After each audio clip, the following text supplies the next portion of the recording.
उसमें नोट कर ले। उसके लिए आप लोगों को क्या करना होगा, सबसे पहले तो आप हमारे चैनल को न्यू है तो लाइक सब्सक्राइब जरूर कर दे। उसके बाद आप लोगों को मैं बताती हूँ कि क्या करना है। आप लोगों को उपला हो तो गोबर का उपला सुलगा लें और किसी पात्र में रख लें, किसी बर्तन में रख लें, जिसके जो है आप उसके अंदर अग्यारी या हवन कर सकें। और उस हवन कुंड भी आते हैं छोटे छोटे से, उसमें भी आप लोग कर सकते हैं। तो उसके लिए क्या करना होगा, अगर आपका पास गोबर का उपला नहीं है या कंडा नहीं है तो आपको जो है किसी भी प्रकार की सामग्री ले आनी है। सामग्री, हवन सामग्री भी मिलती है मार्केट में, हवन सामग्री के नाम से तो पैकेट भी मिलता है, पैकेट ले आए और उसमें थोड़ा सा देसी घी मिला ले। घी ना हो तो जैसे ऑयल होता है किसी भी प्रकार का, वो डाल लें। अगर आपको जो है किसी भी प्रकार का ऑयल ना मिले तो नारियल का या तिल का तेल डाल दें, ठीक है। अगर आपके पास घी नहीं है तो ऐसा कर ले और उसे जला दे, कपूर डाल करके जला दे। जलने लगेगी, काफ़ी देर तक जलती रहेगी। अगर बार बार ना डालना पड़े तो आप नारियल होता है, नारियल तोड़ करके भी डाल सकते हो, आम की लकड़ी भी डाल सकते हो, ठीक है। ऐसे काफ़ी देर तक आपका हवन चलता रहेगा। अब उसमें किसका सबसे पहले नाम लिया जाएगा, सबसे पहले तो मैं आपको ये बताऊंगी, उसमें जो है कई प्रकार की अग्यारियाँ लगती हैं, सबके नाम से लगाई जाती हैं। वैसे तो मैं ज़्यादा नहीं जटिल बता रही हूँ, सिर्फ 7 लोगों के बारे में बता रही हूँ जो बहुत इम्पोर्टेंट होते हैं। और 7 वो कौन से होते हैं, आइए चलिए मैं आपको सुनाती हूँ। सबसे पहले आपको गिलो गंगड़ पताये नमः यानी कि गणेश जी का भोग लगाना पड़ता है।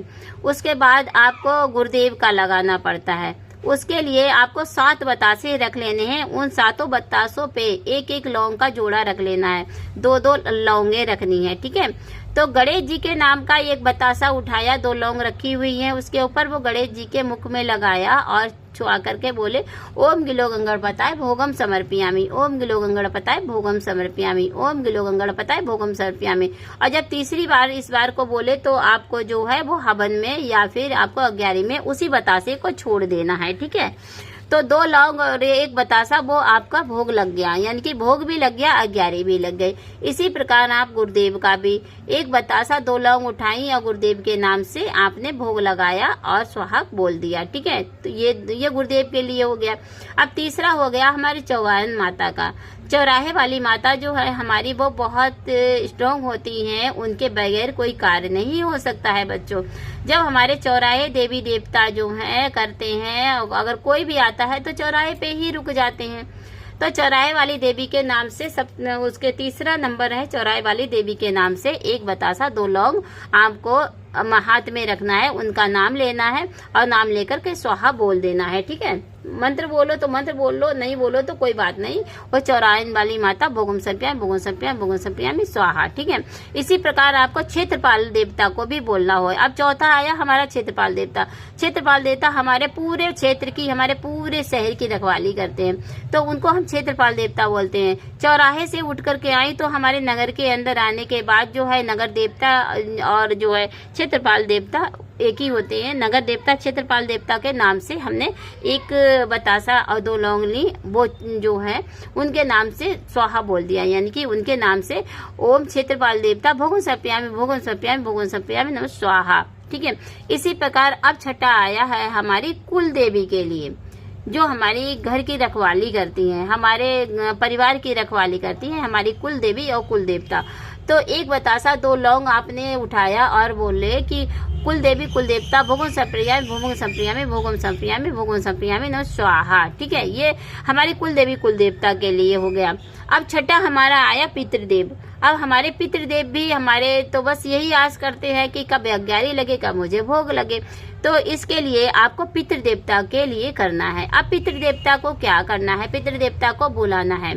हे पितृदेवता भोगम समर्पयामि, भोगम समर्पयामि, भोगम समर्पयामि, भोगम समर्पयामि नमः स्वाहा। इस तरीके से पितृदेव का भी भोग लगाया और अग्नि में प्रज्वलित कर दिया, ठीक है। अब इसके बाद अब 7वां हमारा किसके लिए देना है, अब ये बताओ। अब आप जिस देवी देवता को मानते हैं, किसी को भी मानते हैं, जैसे मैं तो माँ काली को मानती हूँ, माँ दुर्गे को मानती हूँ, माँ सरस्वती को मानती हूँ, मेरी माता जी हैं, हम तो तीनों को ही मानते हैं। और माँ काली जो है हमारी कुल देवी हैं, और इसीलिए मैं उनको जो ही वो माता रानी के नाम से जो हूँ चढ़ाती हूँ। तो आपके जो भी प्रिय लगते हों आपको उनके नाम से चढ़ाना है। तो आपको उनका नाम बोलना है। जैसे मैं बोल रही हूँ ओम दुर्गाय नमः, भोगम सप्यामि, भोगम सप्यामि, भोगम सप्यामि नमः स्वाहा, ऐसे करके हो गए आपके सातों बतासे चढ़ गए। ठीक है, अब सातों बतासे आपके प्रचलित जलती रहना चाहिए, अग्यारी जलती रहना चाहिए। ऐसा ना करें कि अग्यारी बीच में बुझना नहीं चाहिए बच्चों। तो आपकी अग्यारी बिल्कुल कंटिन्यू जलती रहे। उसमें अगर कोई सामग्री कम पड़ जा रही है, कपूर कम पड़ रहा है तो कपूर डाल दो, अगर नहीं कम पड़ रही है तो कोई अगर लकड़ी से करे तो लकड़ी रख दो। ठीक है, इस तरीके से आप प्रचलित रहे, आपकी अग्यारी जलती रहना चाहिए।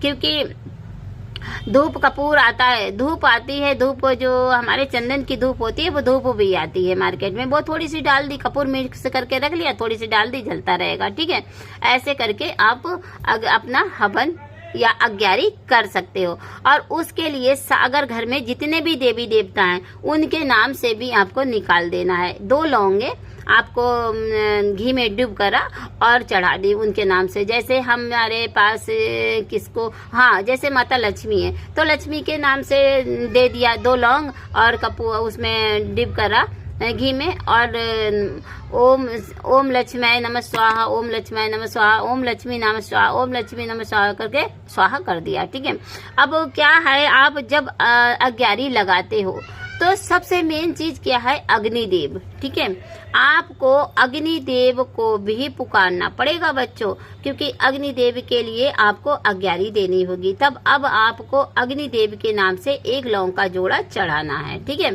तो अग्निदेव के नाम से 1 जोड़ा चढ़ा दिया आपने। अब ये हो गया। अब क्या हुआ, आपके घर में जितने भी देवी देवता हैं, आपको नहीं पता कि आपके घर में कौन कौन है और कितने देवी देवता हैं, ये सारी बात आप लोगों को नहीं मालूम है। तो आपके घर में जितने भी देवी देवता हैं, सारे देवी देवता का नाम स्मरण किया। हे मेरे घर वाले देवी देवता, आप जो कोई भी हो, आदर्श से हो या वैसे रूप से हो, तो आप लोग अपना भोग